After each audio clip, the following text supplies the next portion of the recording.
I built my business networking. That's how I started. I did all the things. I was at every single event. I credit the growth, the significant rapid growth of my business to networking, not only because it gave me the clients, because I was selling B2B. So it was a really natural fit for who I was, but it also gave me a lot of skills. It taught me how to be an entrepreneur and gave me those small business connections where I could have people that I could learn from and ask questions to.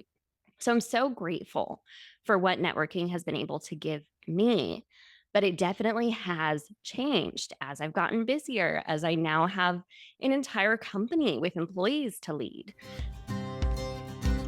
This is the Succeeding Small podcast, and we are on a mission to turn your entrepreneurial dream into a small business success story.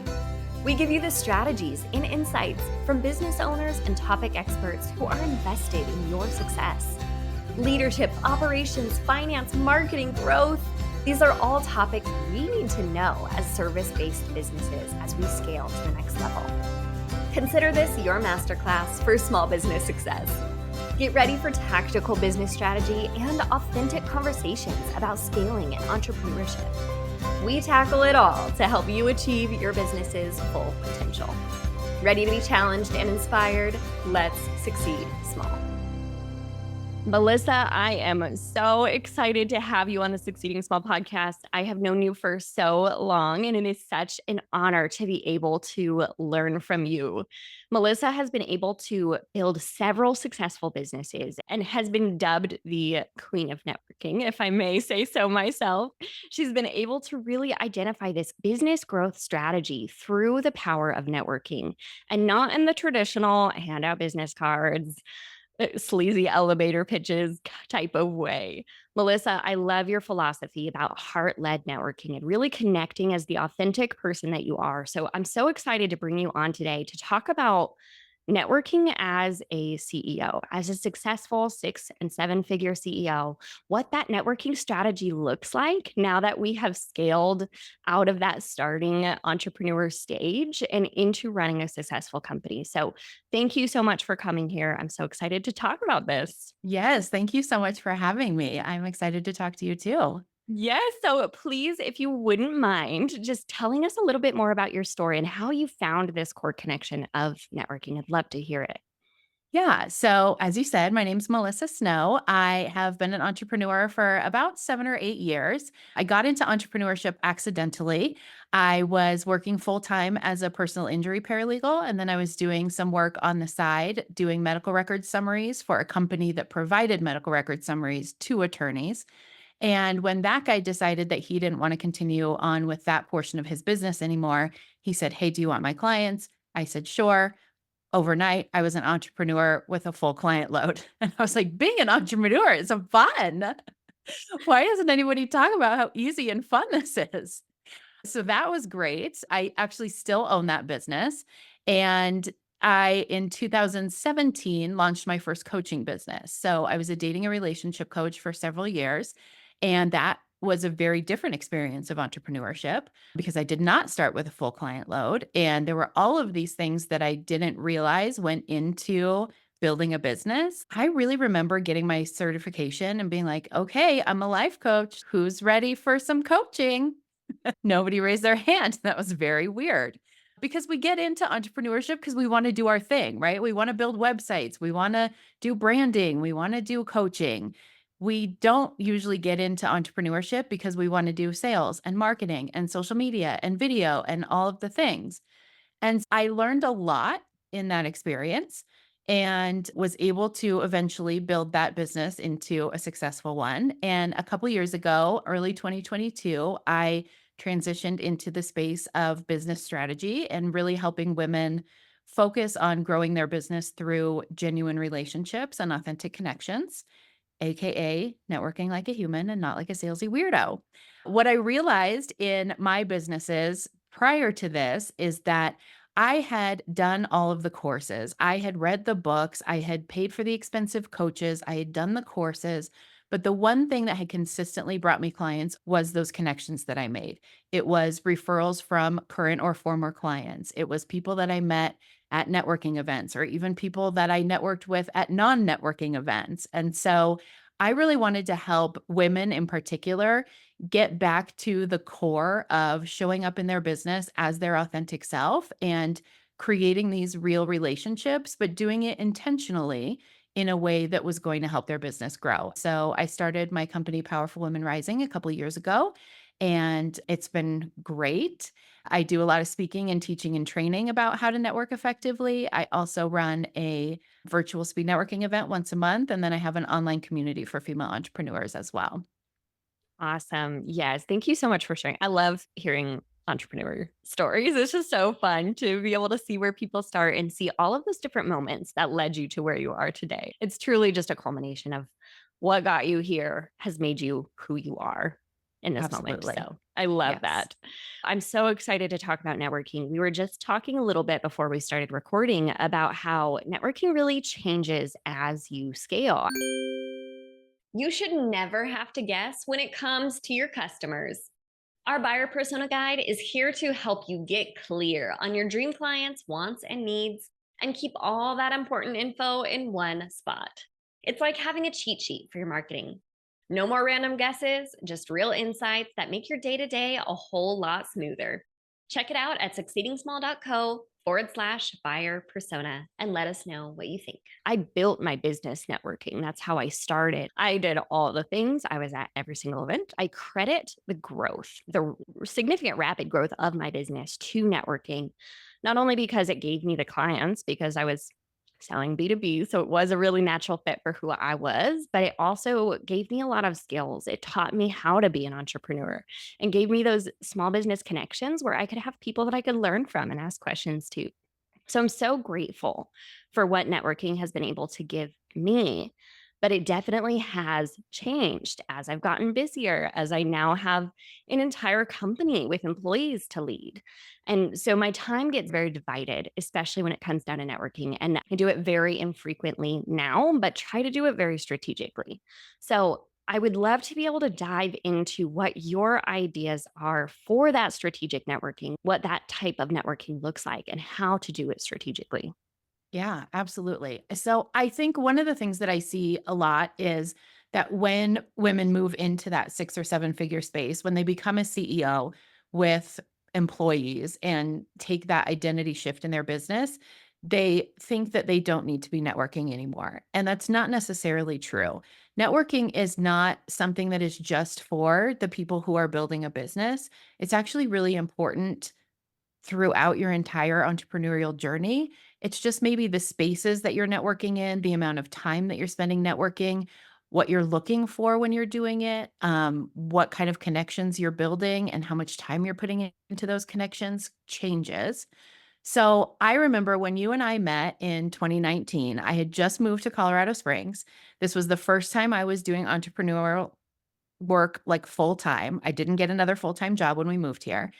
It's so funny. I remember telling my husband, like, give me 3 months to see if I can make this work. If I can't make it work in 3 months, I'll go get a job. And now I'm like, what did I think was going to happen in 3 months? I should have said, give me 3 years. But at the time that I met you, I was really going through this. I know I need to network. Number one, I want to make friends. I don't know anybody here, but also I know I need to network for my business. I literally put on Facebook in all of these groups, like, I just moved here. I need to meet people. Please invite me to your things. And that is not my personality. So I got invited to all of these networking groups, these dinner parties, these Tupperware parties, book clubs, like all of the things.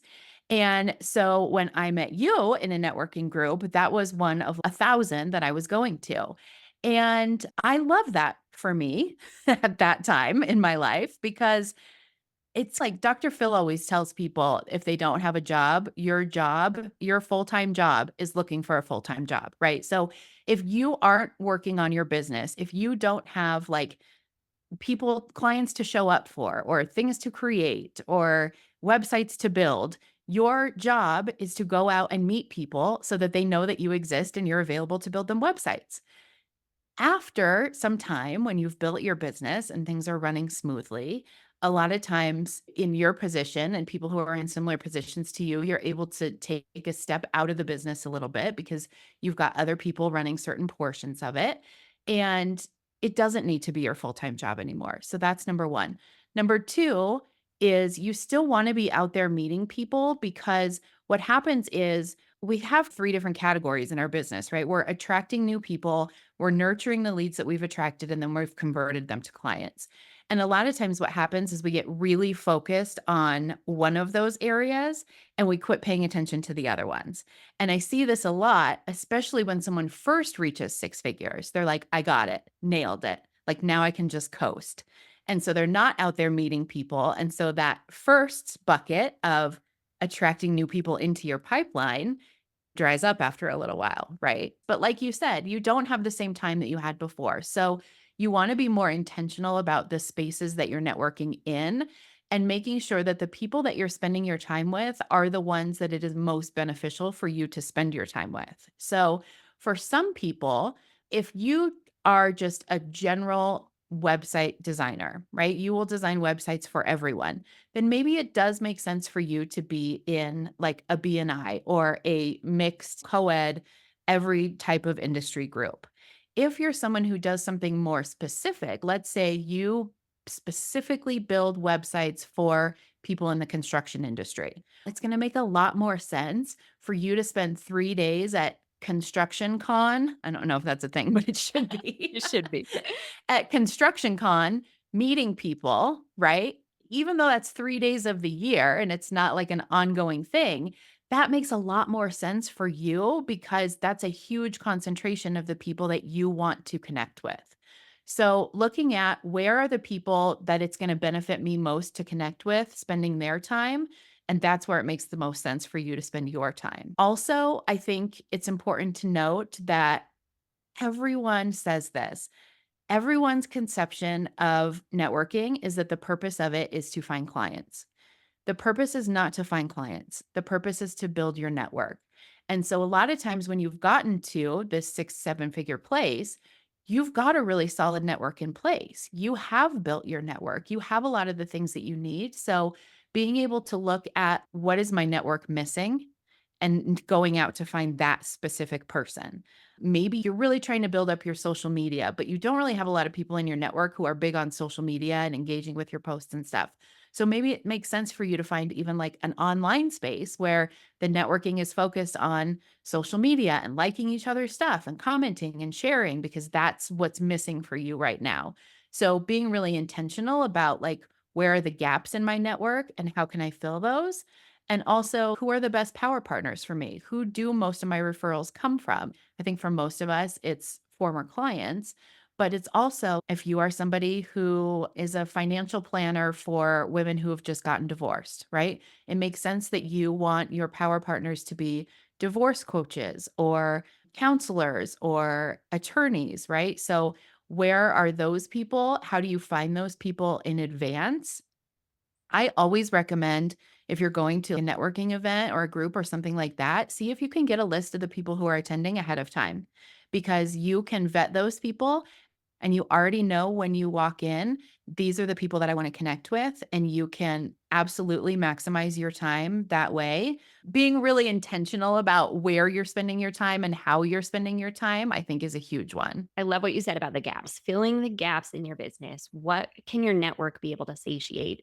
Whether that's leads, connections, referral partners, or ways to be able to boost your business or be that person, that resource that you personally need too, I think is a piece of it too, especially as people start to scale. Like it's really lonely when you start to get out of that starting phase, when you don't have all the time like you used to before. And not a lot of people are at that same level of business. So it gets really lonely not to have that community to share your problems with. So I love being able to identify what's missing in your business and using network as the solution to be able to fill those. So great strategy. I love it. Let's talk a little bit more about the concept of those power partners and those referral partners. For example, a lot of my leads come from my direct competitors. So I actually love networking with my competition. So, can you give some examples on how to identify those people, those power partners in your business, and kind of those connection strategies that you'd recommend? Absolutely. And I love that you said that because that's one of the reasons why I really love networking in groups that are not exclusive. And there are these groups where we have one web designer, that's it. There are also exclusive groups in terms of if you're in this group, you can't be in any other groups. Those don't work great for me, and I'm not a huge fan of them, but I know they work great for a lot of people. I like to be able to be in spaces where there are other people who are doing what I'm doing, right? Because not everybody I know because I hired you as my web designer and I looked at several web designs and some of them were the vibe and some of them were not the vibe. It's very similar to photographers, right? Like I'm in a networking group here in Colorado Springs and we have probably 5 different photographers and we have people who are so loyal to some of them, right? That is the only person who will ever take my picture. And then there are other people who look at those people's pictures and are like, "Yeah, I don't love that. That's really like dark and weird and I don't love it." So it's that way with any industry, right? Not everybody's going to vibe with everyone else. I do think when you build those relationships with your quote unquote competitors or colleagues, it works really great because then you have a consult with somebody and they're like, I want you to do this and this. And you're like, yeah, that's not really my thing, but it is Joe's thing. And he would be a great fit for you. So I love that you said that. I think that the first is being able to identify who those power partners are, right? And you could also call them referral partners. They're not always necessarily filling that role of being a referral. Sometimes they're just the person that you bounce ideas off of or you commiserate with or things like that. So I like the term power partner a little bit better. But I am amazed sometimes when I do these virtual speed networking events. I fill out a form for people to enter their contact information. And one of the questions on there is who do you want to connect with and who are your best referral partners? And I'm always amazed by how many people don't know how to answer that question, or how many people will say, like, everyone, or women business owners, or people with skin. Okay. And we've all heard if you're talking to everyone, you're talking to no one. So, who specifically do you want to connect with? And sometimes there's going to be people that you think are going to be really great power partners for you, and they're actually not, right? Like, I have a friend who is a certified divorce financial planner, and she thought divorce attorneys were going to be her perfect power partner. They're really not because a lot of what she does is help women see this is what your financial situation is going to look like if you go through with this divorce, right? So by the time they've got a divorce attorney, they have not as much need for her. If she was a financial planner who worked with women who had just found themselves newly single after being married, that would be different. So sometimes you have to play around with it. Sometimes it's trial and error. Sometimes you think, oh, these are going to be really great referral partners for me, and they're not. And other times you discover industries that you had never even thought of that turn out to be really great referral partners for you. So being open to that in the beginning of there may be some that you're not thinking of and not closing yourself off to going down the list and only one divorce attorney here, not talking to anybody else, right? That's not necessarily the approach that you want to take. So that's part of it. There's also like a lot of finesse involved in building that relationship because you don't want to be the person who meets somebody at a networking event. You're like, oh, I would love to grab coffee for you, see how we can work together. You sit down to have coffee with them, and then you're like, how could we help each other? Can you send people to me? And I'm like, I don't even know your last name. So let's start there. Right? You have to find the balance between being intentional and letting it happen organically because nobody wants to feel like they're part of your transaction. Nobody wants to feel like you're only talking to them because of what they can do for you, but then also throwing in, oh, and I'll do something for you too. It'll be really great. Like people want to have a relationship with you first and then let that power partnership evolve organically. Oh, it really makes sense for us to work together in this way. Oh, it'd really be fun for us to collaborate on this thing. So, being intentional, but also authentic and genuine about it, it also takes some trial and error sometimes. Yeah, I think that's a really hard thing to balance. The act of being able to balance strategy on one side of work gotta grow our businesses. We have goals to meet, we have quotas to meet, like we are in this for the art of business. And then balancing the authenticity on the other side of how can you still show up like a human being and treat other people with the respect of they being human beings as well. So being able to meet in the middle, I think is really challenging, especially Mhm. when the pressure is so high. Being that 6 and 7 figure CEO where every minute seems so valuable, and it can be hard to see, okay, this is my goal. I need to get to the finish line as quick as I can. So I'm going to go do all those coffee dates and pass out my flyers and call it good. I did my thing because I need to grow my business. What is your piece of advice for that, of being able to set those really intentional goals, to be able to slow down enough to make it actually produce the results you want in your business and still be able to be the authentic person that you are? Yeah. So the visual that I use is like a funnel. And this is very similar to what I used with my dating coaching clients. So it was like you're looking at a funnel from the top, right? So there's the big circle and then there's all the littler circles in between. And I call these networking circles now. But when it was my dating coaching clients, it was like, okay, so everybody outside is like all single people in the world. And then maybe the next circle is everyone on Hinge or whatever dating app you're on. And then we keep going down and down till these are the people that you swiped on and they also swiped on you. These are the people that you exchanged messages with. These are the people you had a phone call with. And at each stage, the criteria changes and less people are getting through. So you have 100,000 people on the outside who stay on the outside. And then maybe you have 50,000 people you move in and 40,000 of them stay in that circle. They never move forward, right? The intention isn't to move everyone to the center. That would mean we're marrying them all. That is not the vibe. So with networking, this works very similarly. Your criteria are different, and the number of people that you're letting through at each phase gets less and less. You think of it as, okay, all of these are the people that I am meeting at this event that I'm going to. And then the next stage is maybe the people that I've already identified that I want to connect with at that event. The next stage are people that I connected with that event. I liked their vibe. I want to get to know them a little bit better. So I invite them for a 30-minute Zoom chat, right? Like I'm not committed enough to put on pants and drive to the coffee shop, but I will commit to a Zoom chat. And then after that, it's okay, which of those people do you want to get to know better? Do you see enough in them that you're like, this could be a potential power partner for me to move to the next stage of maybe a longer chat over coffee or something like that?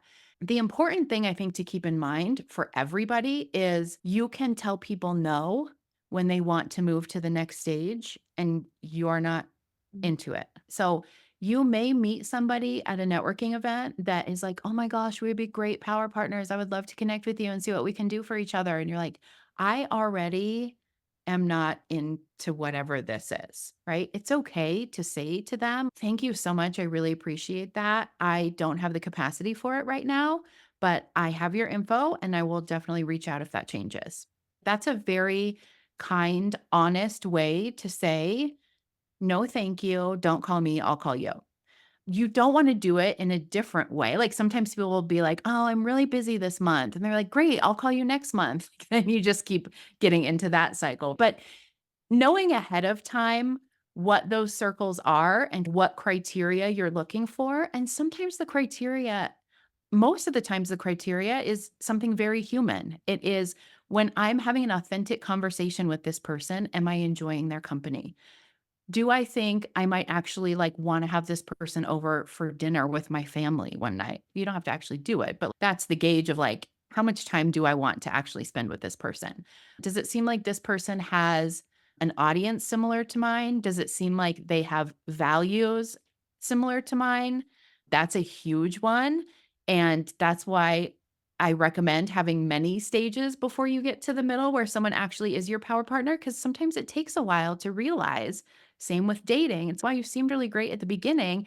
And it wasn't until like date number 5 that I found out you never want to have children. And that's great for you, but I do. Similar with meeting someone in networking, you get to know them better and better. And then you find out something about how they run their business or, how they charge people or their philosophy on something that you just get the ick from. Okay, that's probably the circle that they're gonna stay in then. And I think when I think about it that way, that helps me just show up authentically and genuinely and have these conversations and be curious and connect with people, and the rest just happens because I know what I'm looking for and I know what I'm not looking for. Yeah. No, I love that progression into relationship building and treating business relationships just as you would personal relationships, because at the end of the day, it's you're two people talking and trying to accomplish really great things together. So I like being able to remind yourself of that, of yes, there's a business, there's black and white on the other side, but at the end of the day, you're dealing with the very gray of humanity and being able to Yes. treat them like you would with those personal relationships. How do you recommend the kind of we talked a lot about relationship nurturing. So let's say that they meet, they're at that bottom of the funnel, things are going well. How do you maintain that relationship? Do you recommend regular touch bases or do you have some sort of strategy for how you keep that relationship strong? And it could be with a referral partner or just other people in your business that are in your network and moving things forward. So, what do you recommend for that type of nurturing to make sure that it still helps you accomplish your business goals? Yeah, and that you can sustain it long term without having to every day be like, "Hey, How you how's it doing? going? Me again." They're like, "I'm running a business. What are you doing?" Yes, I do. And this is going to be different for everybody. There are some people who are like so anti Zoom. And if you don't want to sit knees to knees with me and have coffee, I'm not interested. So you have to find what works for you. Some people really enjoy social media, and that can be a big part of networking. Like I always say, you can network anywhere that you can connect with another human being. So if there are people who are at the end of that funnel and you notice that they are always on LinkedIn and you are always on LinkedIn, and that's just how you stay connected with them because you're always commenting on their stuff, they're always commenting on yours. Maybe every once in a while you send them a DM and just say, "Hey, I was just thinking about you. How's everything going?" Or, "I saw this article, thought you might be interested in it." Something very simple like that. If you're not into social media, there's obviously other ways to do it. There are calendars. There are emails that you can schedule ahead of time.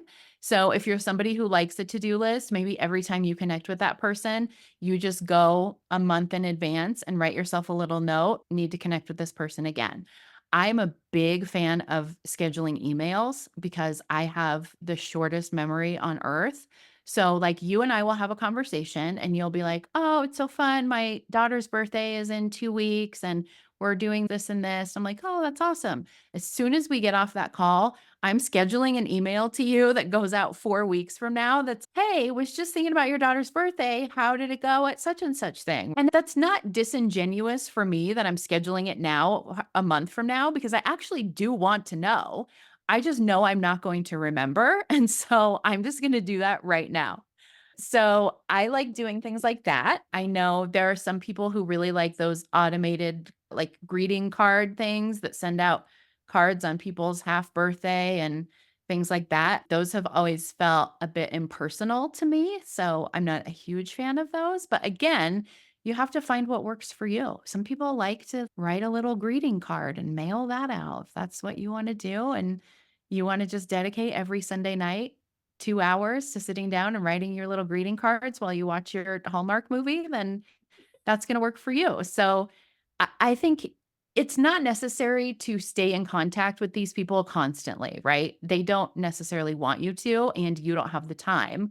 But I do think finding some way to touch base with them every month or every other month just to keep yourself on their radar and also let them know that you remember them, that you remember something significant from the conversation that you had with them and that you are still interested in staying connected with them and providing some value to them. Like I get these emails from podcastguests.com, and they're always this list of podcasts that are looking for guests in specific areas, right? And sometimes it's very specific. I'm looking for someone who, I don't know, fosters cats. And I will look through that email, not only looking for what podcast would be good for me, but I also think, "Oh, who in my network would love this?" Because it takes me 2 seconds to forward that email to Cindy and be like, "Hey, look at the third one down. I think that's a perfect fit for you."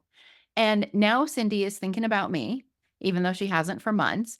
And she's, "Oh my gosh, she is so nice and thoughtful and like sharing this resource with me and gave me this great opportunity." And so now I've also endeared myself to Cindy. And again, None of this is inauthentic. This isn't my like strategy for getting Cindy to like me and do stuff for me. It's genuine, but I have to be intentional about looking at that email and finding those opportunities for those people and then taking the time to send it out. And that is part of the strategy, but it's also not fake.